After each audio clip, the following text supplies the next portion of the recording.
കുടുംബജീവിതത്തിൽ അതുല്യമായ മാതൃകകൾ കാണിച്ചു തന്നവരാണ് പ്രവാചക പത്നിമാർ. ഖുർആന്റെ തണലിൽ നബി വളർത്തിയെടുത്ത അദ്ദേഹത്തിന്റെ പത്നിമാർ ഇസ്ലാമിക ലോകത്തിന്, മുസ്ലിം സ്ത്രീക്ക് ജീവിത പാഠശാലകളാണ്. ഒരു വ്യക്തി തന്റെ ഇണയോട് ജീവിതത്തിൽ പുലർത്തേണ്ട മാതൃകയും മൂല്യങ്ങളും എന്തെന്ന് പ്രവാചക ജീവിതം പഠിപ്പിക്കുന്നു. ദിവ്യപ്രബോധനം ശ്രവിച്ച് യാതൊരുവിധ സമ്മർദ്ദവും നിർബന്ധവും കൂടാതെ ആദ്യത്തെയാളായി ഇസ്ലാം സ്വീകരിച്ച ഖദീജത്തുൽ കുബ്ര ഉമ്മത്തിൽ ഏറ്റവും ആദ്യമായി അള്ളാഹുവിന് മുന്നിൽ സുജൂദ് ചെയ്ത വ്യക്തിത്വമാണ്. റസൂൽ പറയുന്നുണ്ടല്ലോ, തിങ്കളാഴ്ച ദിവസം എനിക്ക് പ്രവാചകത്വം നൽകപ്പെട്ടു. അന്ന് സൂര്യൻ അസ്തമിക്കുന്നതിന് മുമ്പ് തന്നെ ഖദീജ നാഥനു മുന്നിൽ നമസ്കാരം നിർവഹിച്ചു. ആ ദിവ്യ വെളിച്ചത്തെ ആദ്യമായി സ്വീകരിക്കാൻ നാഥന്റെ അളവില്ലാത്ത ഭാഗ്യം ലഭിച്ച വനിത. ഇസ്ലാമിന്റെ ആദ്യകാലത്ത് ഇസ്ലാം സ്വീകരിക്കുന്നതിനേക്കാൾ പ്രശ്നമായിരുന്നു അതിന്റെ അടയാളങ്ങൾ പ്രകടിപ്പിക്കുക എന്നത്. ഇതിന് വലിയ മനക്കരുത്തും ധൈര്യവും ആവശ്യമായിരുന്നു. ഈ വെല്ലുവിളികളെയെല്ലാം ഒട്ടും പതറാതെ അഭിമുഖീകരിക്കാൻ ഖദീജയ്ക്ക് സാധ്യമായി. കച്ചവടം ചെയ്തിരുന്ന, പണം സമ്പാദിച്ചിരുന്ന ഖദീജയുടെ കഴിവിനെക്കുറിച്ച് ജർമ്മൻ ഗ്രന്ഥകർത്താവ് ഡിഗ്രിഡ് ഹോനിക് എഴുതുന്നുണ്ട്. നൂർ പർവ്വതത്തിലാണ് പ്രവാചകൻ ധ്യാനത്തിൽ കഴിഞ്ഞിരുന്ന ഹിറാ ഗുഹ. ആ വലിയ കുന്നുകയറി ഗുഹയിൽ എത്തുന്ന ആർക്കും മറക്കാനാവാത്ത ഒരാളുണ്ട്, ഖദീജ. ഇക്കാലത്ത് തന്നെ കയറാൻ പ്രയാസമുള്ള ആ മലയാണ് 14 നൂറ്റാണ്ടിനപ്പുറത്ത് 50 വയസ്സിലധികം പ്രായമുള്ള ഖദീജ തന്റെ പ്രിയതമനുള്ള പ്രണയം പൊതിഞ്ഞ ഭക്ഷണപ്പൊതിയുമായി കയറിയിറങ്ങിയത്. എത്ര തവണ കയ്യിൽ നിന്ന് അത് വഴുതിയിട്ടുണ്ടാകും. അത്രമേൽ അതിരില്ലാതെ പ്രിയതമനെ സ്നേഹിക്കാൻ ഖദീജക്ക് എങ്ങനെയാണ് കഴിഞ്ഞത്? ഇസ്ലാമിലെ വൈവാഹിക ജീവിതത്തിന്റെ അടിവേരായ സ്നേഹവും കാരുണ്യവും അത്രക്കും മവദ്ദത്തും റഹ്മത്തും ഉണ്ടാകുമ്പോൾ മാത്രമാണ് വൈവാഹിക ജീവിതവുമായി ബന്ധപ്പെട്ട സാമൂഹികവും സാംസ്കാരികവുമായ ലക്ഷ്യങ്ങൾ പരസ്പര സഹകരണത്തിലൂടെ പൂർത്തീകരിക്കാൻ ദമ്പതികൾക്ക് സാധിക്കുക. അപ്പോഴാണ് കുടുംബത്തിൽ സന്തുഷ്ടിയും ശാന്തിയും ഉണ്ടാവുക. ഇക്കാര്യം വിവരിച്ച ഖുർആനിക ശൈലിയിൽ നിന്ന് ഇസ്ലാമിന്റെ കുടുംബസങ്കല്പം തന്നെ സ്നേഹവും കാരുണ്യവുമാണെന്നും സ്ത്രീ പുരുഷന്മാർ തമ്മിൽ വൈവാഹിക ബന്ധം നിശ്ചയിച്ചതിന്റെ താല്പര്യം അവരിൽ ഓരോരുത്തരും മറ്റേയാളിൽ നിന്ന് നിർവൃതി നുകരുകയാണെന്നും മനസ്സിലാക്കാം. അതിമനോഹര പ്രണയത്തിന്റെ പരകോടിയിലാണ് പ്രവാചകന്റെയും ഖദീജയുടെയും ജീവിതം. തന്റെ സമ്പത്ത് മുഴുവൻ ദീനിനു വേണ്ടി സമർപ്പിക്കുകയും ജീവിതാവസാനം വരെ തണലായി പ്രവാചകന്റെ കൂടെ നിൽക്കുകയും ചെയ്ത ഖദീജ.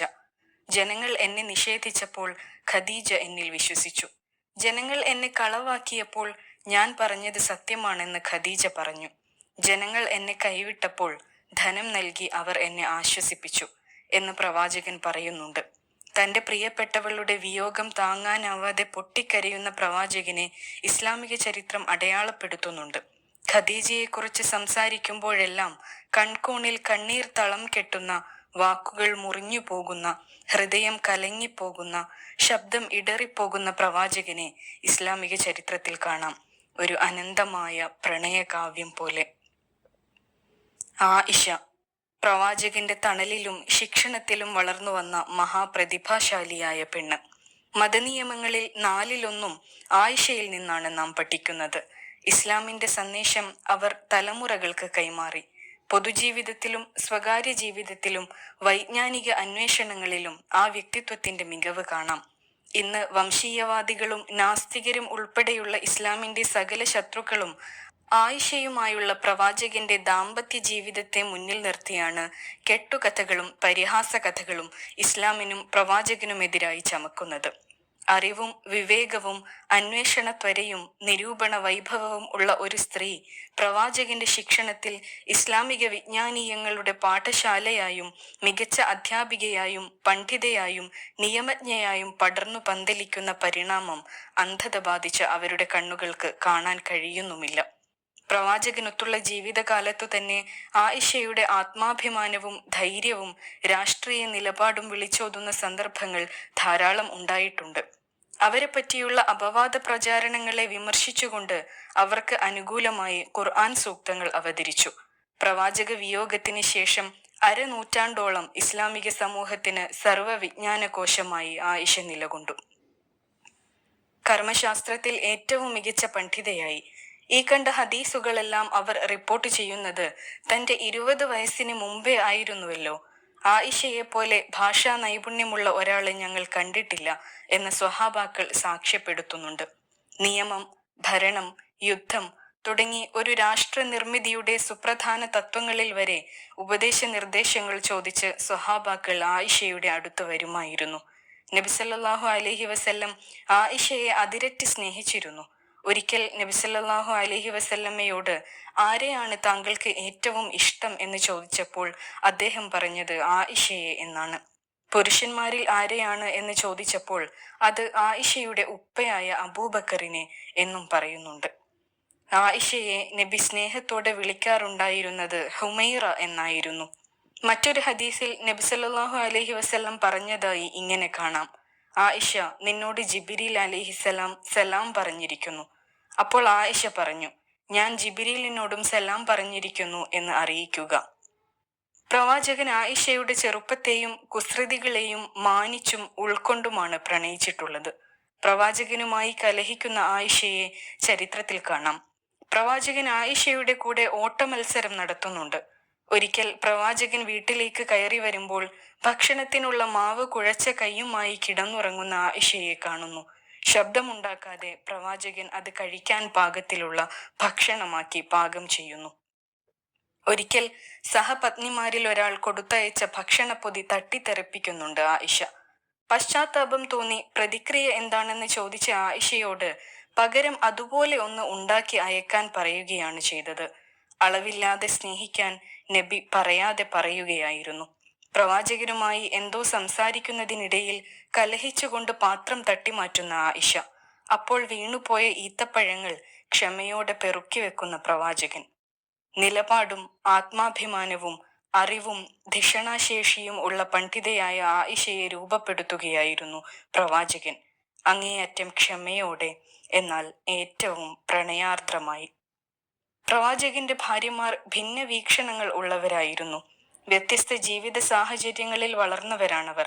അവരിൽ സൗന്ദര്യമുള്ളവരും ഇല്ലാത്തവരും, സാധാരണക്കാരും വിധവകളും അനാഥകളും ഉണ്ടായിരുന്നു. അവരിലെല്ലാം അനേകം ജീവിത മാതൃകകൾ ഉണ്ട്.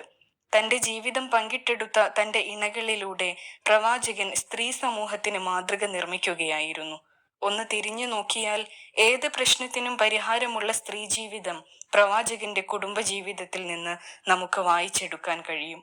പെൺകുട്ടികൾ അപമാനമാണെന്ന് കരുതിയ സമൂഹത്തിൽ ജനിക്കുന്നത് പെൺകുട്ടിയാണെങ്കിൽ ജീവനോടെ കുഴിച്ചു മൂടിയിരുന്ന ഒരു കാലത്ത് ഒരു മനുഷ്യൻ തന്റെ കരളിന്റെ കഷ്ണമായ പ്രിയപുത്രി ഫാത്തിമയെ മടിയിലിരുത്തി ഓമനിക്കുന്നു. ആളുകൾ റസൂലിന്റെ ചുറ്റും വട്ടത്തിലിരുന്ന് ഗൗരവമുള്ള വിഷയങ്ങൾ ചർച്ച ചെയ്യുമ്പോൾ കുഞ്ഞു ഫാത്തിമ അവിടുത്തെ മടിയിലിരുന്ന് പ്രവാചകന്റെ താടി പിടിച്ച് കളിക്കുകയായിരിക്കും. ആത്മവിശ്വാസത്തോടെ പ്രവാചകൻ വളർത്തിയ ഫാത്തിമ. താൻ ഒരു സദസ്സിലേക്ക് കടന്നു വരുമ്പോൾ ആരും എഴുന്നേറ്റ് നിൽക്കരുത് എന്ന് പഠിപ്പിച്ച അതേ പ്രവാചകൻ ഫാത്തിമ കടന്നു വരികയാണെങ്കിൽ എഴുന്നേറ്റ് നിൽക്കുമായിരുന്നു. ഫാത്തിമയുടെ കൈ പിടിച്ച് സലാം പറയുമായിരുന്നു. തന്റെ ജീവിതത്തിൽ പ്രതിസന്ധികളും വേദനകളും കടന്നു വരുമ്പോഴെല്ലാം ഫാത്തിമയുടെ വീട് തേടി പോകുന്ന പ്രവാചകനെ നമുക്ക് കാണാം. ഫാത്തിമയോട് വളരെ നേരം സംസാരിക്കുന്ന, ഫാത്തിമയുടെ മടിയിൽ തലവെച്ച് കിടക്കുന്ന പ്രവാചകൻ. ഒരു പിതാവും പുത്രിയും തമ്മിൽ എത്രമാത്രം ഹൃദയം കുരുക്കുന്ന ബന്ധമാണുള്ളത് എന്ന് വരച്ചു കാണിക്കുകയാണ്. ഫാത്തിമയുടെ നല്ല പെരുമാറ്റവും സൗമ്യമായ സംസാരവും അവരുടെ വ്യക്തിത്വത്തിന്റെ ഭാഗമായിരുന്നു. അവർ ദരിദ്രരും നിർധനരുമായ ആളുകളോട് പ്രത്യേകിച്ച് ദയയുള്ളവരായിരുന്നു. മാത്രമല്ല, സ്വയം വിശന്നാലും തന്റെ കൈവശമുള്ള എല്ലാ ഭക്ഷണവും ഫാത്തിമ ആവശ്യക്കാർക്ക് നൽകുമായിരുന്നു.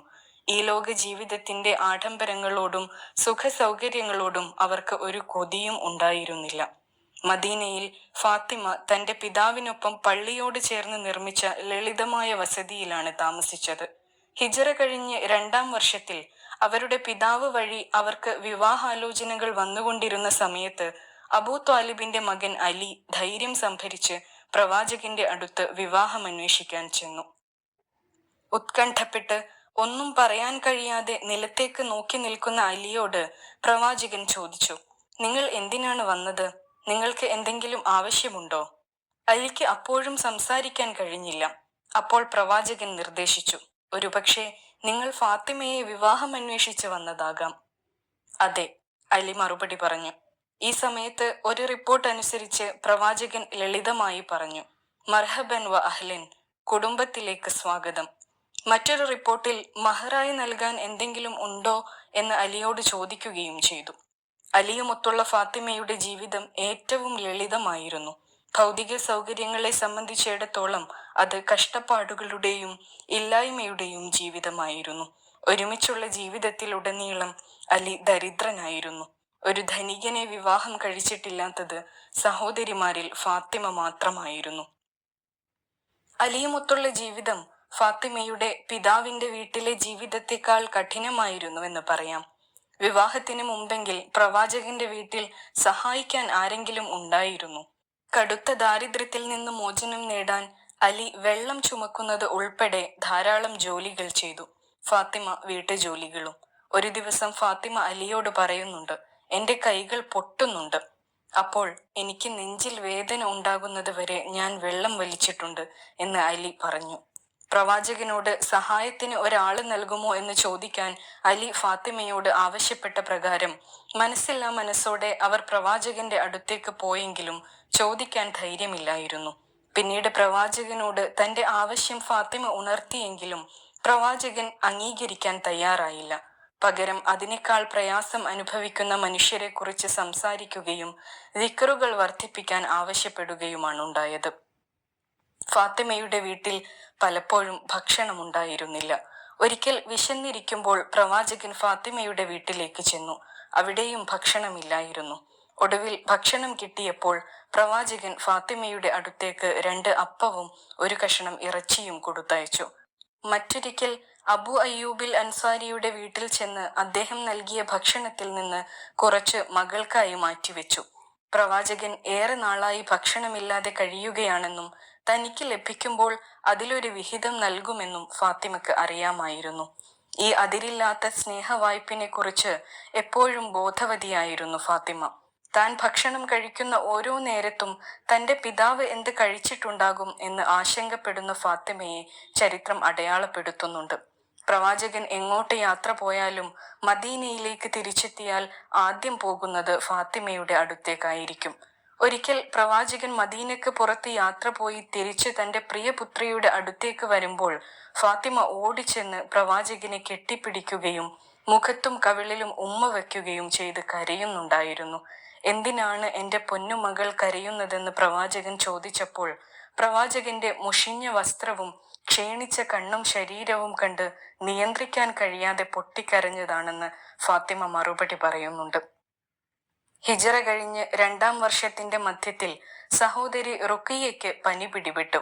റുഖിയയുടെ ഭർത്താവ് ഉസ്മാൻ തന്റെ പ്രിയതമയുടെ കട്ടിലിനരികിൽ കൂട്ടിരുന്നു. അനിവാര്യമായ യുദ്ധം ആസന്നമായപ്പോഴും രോഗശയ്യയിൽ കിടക്കുന്ന തന്റെ ഇണയെ പരിചരിക്കുക എന്ന ഉത്തരവാദിത്തമാണ് ആദ്യം നിർവഹിക്കേണ്ടത് എന്ന പ്രവാചക അധ്യാപനം അദ്ദേഹം നിറവേറ്റി. റുഖിയ ഈ ലോകത്തോട് വിട പറഞ്ഞു. ബദർ യുദ്ധത്തിന് ശേഷം തിരികെ എത്തിയ പ്രവാചകൻ ആദ്യം ചെന്നത് റുഖിയയുടെ ഖബറിനടുത്തേക്കാണ്. അവിടെ ഫാത്തിമയും പ്രവാചകനെ അനുഗമിച്ചു. അവിടെ ഇരുന്ന് പൊട്ടിക്കരയുന്ന ഫാത്തിമയെ പ്രവാചകൻ ആശ്വസിപ്പിക്കുന്നുണ്ട്. രോഗാവസ്ഥയിൽ പ്രവാചകനെ സന്ദർശിക്കാൻ നിരന്തരം ഫാത്തിമ വന്നുകൊണ്ടേയിരുന്നു. അപ്പോഴെല്ലാം അവരുടെ സ്വകാര്യതയ്ക്കായി പിതാവിനെയും മകളെയും തനിച്ചാക്കി ആയിഷ അവിടെ നിന്ന് മാറി നിൽക്കുമായിരുന്നു. ദീർഘനേരം പിതാവും മകളും മാത്രമായി സംസാരിക്കുമായിരുന്നു. ആ സമയത്ത് ഒരിക്കൽ പോലും ആയിഷ ആ സംസാരം തടസ്സപ്പെടുത്താൻ അങ്ങോട്ട് കയറി ചെന്നിരുന്നില്ല. ഒരു ദിവസം പ്രവാചകൻ ഫാത്തിമയെ വിളിച്ചു. അവൾ വന്നപ്പോൾ പ്രവാചകൻ അവരെ ചുംബിച്ചുകൊണ്ട് അവളുടെ ചെവിയിൽ ചില വാക്കുകൾ മന്ത്രിച്ചു. അവൾ കരഞ്ഞു. പിന്നെയും അവളുടെ ചെവിയിൽ മന്ത്രിച്ചു. അവൾ പുഞ്ചിരിച്ചു. ആയിഷ ഇത് കണ്ടിട്ട് ചോദിച്ചു, നീ കരയുകയും ഒരേ സമയം ചിരിക്കുകയും ചെയ്യുന്നു ഫാത്തിമ, ദൈവദൂതൻ നിന്നോട് എന്താണ് പറഞ്ഞത്? ഫാത്തിമ മറുപടി പറഞ്ഞു, അല്പസമയത്തിന് ശേഷം താൻ തന്റെ നാഥനെ കാണുമെന്ന് അദ്ദേഹം ആദ്യം എന്നോട് പറഞ്ഞു. അത് കേട്ട് ഞാൻ കരഞ്ഞു. പിന്നെ അദ്ദേഹം പറഞ്ഞു, കരയരുത്, എന്റെ വീട്ടുകാരിൽ നിന്ന് ആദ്യമായി എന്നോടൊപ്പം ചേരുന്നത് നീയായിരിക്കും. അപ്പോൾ ഞാൻ ചിരിച്ചു. വാക്കുകൾ കൊണ്ട് വർണ്ണിക്കാൻ കഴിയാത്തത്ര മനോഹരമായ ബന്ധമായിരുന്നു പ്രവാചകനും പ്രിയപുത്രി ഫാത്തിമയും തമ്മിൽ ഉണ്ടായിരുന്നത്. എല്ലാ ചിന്തകളിലും തന്റെ മകൾ കൂടെ ഉണ്ടായിരുന്നു. ഫാത്തിമയുടെ ജീവിതത്തിന്റെ ഓരോ നിമിഷത്തിലും ഓരോ അണുവിലും പ്രവാചകനായിരുന്നു. അവരുടേതായിട്ടുള്ള സമയങ്ങൾ അവർ പരസ്പരം ഹൃദയം ചേർത്തുവെച്ചും ആശ്ലേഷിച്ചും പ്രാർത്ഥനകളും ഉപദേശങ്ങളും കൈമാറിയും അങ്ങേയറ്റം സ്നേഹാദരവുകളോടുകൂടി ജീവിച്ച് കാണിച്ചു തന്നു. പ്രവാചകന്റെ വഫാത്തിന് ശേഷം ഫാത്തിമയെ ഒരിക്കൽ പോലും തന്റെ സ്വതസിദ്ധമായ പുഞ്ചിരിയോടെ കണ്ടിട്ടില്ലെന്ന് ചരിത്രം അടയാളപ്പെടുത്തുന്നുണ്ട്. പ്രവാചകന്റെ വഫാത്തിന് ശേഷം 5 മാസത്തോളം പൂർത്തിയായിരിക്കെ ഒരു പ്രഭാതത്തിൽ റമളാൻ മാസത്തിന്റെ തുടക്കത്തിൽ ഫാത്തിമയും തന്റെ നാഥങ്കിലേക്ക് മടങ്ങി.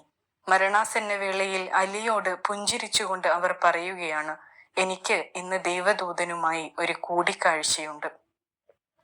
നല്ല കുടുംബം എങ്ങനെയാണ് കെട്ടിപ്പടുക്കേണ്ടതെന്ന് പഠിക്കാൻ പ്രവാചക ജീവിതം മാത്രം മതി. ഒരു നല്ല ഇണക്കുണ്ടാകേണ്ട എല്ലാ ഗുണങ്ങളും ആ ജീവിതത്തിലുണ്ട്.